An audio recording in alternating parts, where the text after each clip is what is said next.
Welcome back to my YouTube channel. This is EPR Originals, and today, today, today, we're just going to chat about something that's been on my mind lately.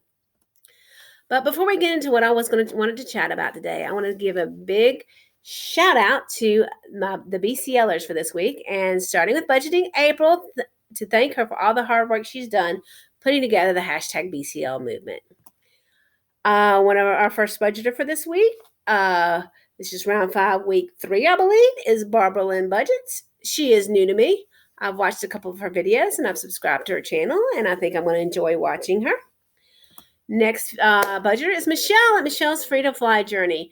You should really check out Michelle. She's got a lot of really good, interesting things going on if you have not checked her out before, and spend some time with her.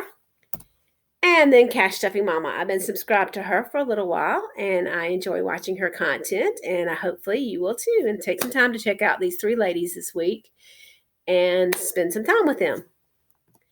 Now to what's on my mind.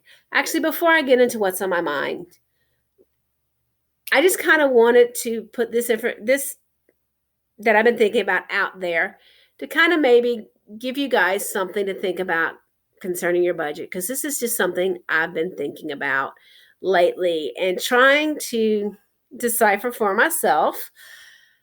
A couple of questions. First question is, am I low income? I first asked this question way back when I was doing my Paying It Off an Elephant budgeting series. Is am I low income? I see budgeters say they're low income, and they stuff weekly roughly what I bring home every 2 weeks, which made me wonder, am I actually low income and don't know it? I know where I used to be, and I know where I am now, and I know I'm much more comfortable with my budget now. And some of my struggles with my budget have been because of my own bad decisions, and some of them have been just because my income at one point in my previous employment was not really enough to sustain a decent lifestyle, or might have been, but I was also making bad decisions at the same time, but it was a struggle. So that leads to the question, what really is low income? At what point are you low income? Is it a perspective thing? Is it, there are numbers that you're below poverty. There's the numbers that the government puts out. I don't feel that the numbers that the government puts out are practical. Differently in different parts of the country, there's different cost of living. So what may be low income in California, because I know they have very high property costs, may not be low income in somewhere like Alabama. So that's kind of another thing I've been thinking about. And what kind of brought me thinking back about this again is back at Christmas, this $50,000 figure here. My brother and I were talking about some financial things, and he was telling me that I should have $50,000 in an emergency fund to pay my living expenses for a year in case something were to come up and I wasn't able to work.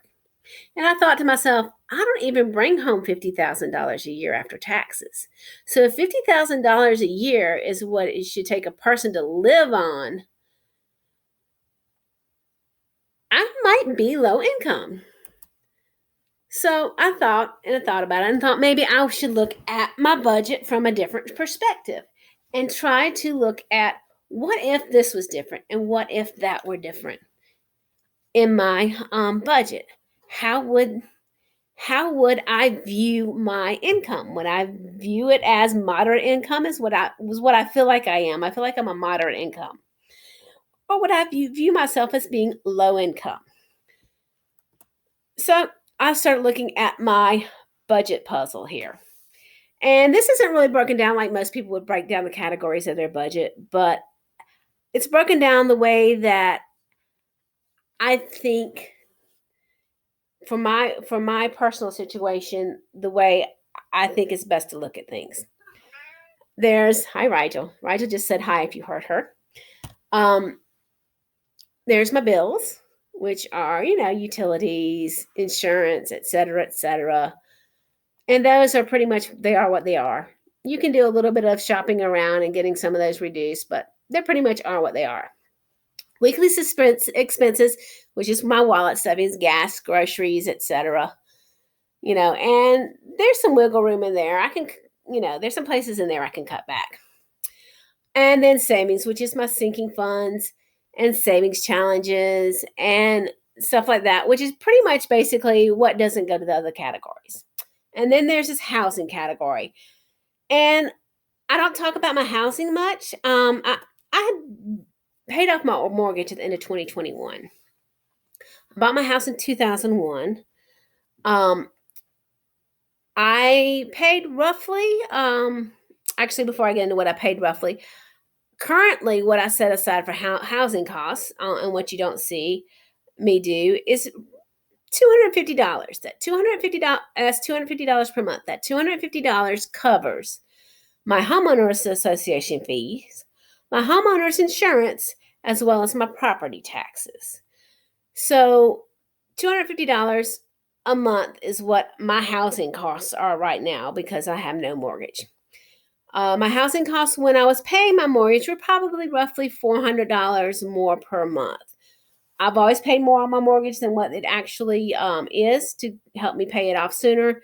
And a couple times, and since I've been here, I have had some extra money that I've been able to throw at my mortgage to get it down as well.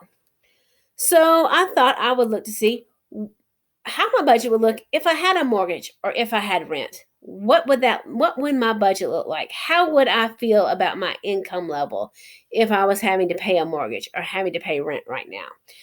And my mortgage before, like I said, I was spending about $400 a month more than I currently am putting aside, but bought my house 20 years ago. So my mortgage from 20 years ago is actually lower than if I were to get a mortgage today.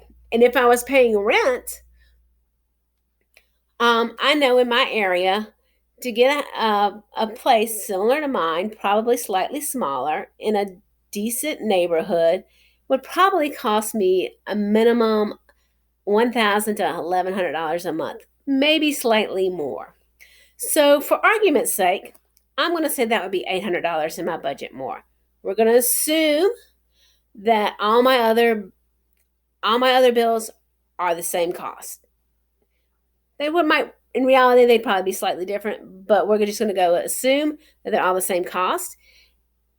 So where would I find $800 in my budget to pay if I had a mortgage or if I had to pay rent? Well, currently, what you guys see me stuff every month is $1,400. That's $700 every 2 weeks. And $600 of that every month goes in my wallet.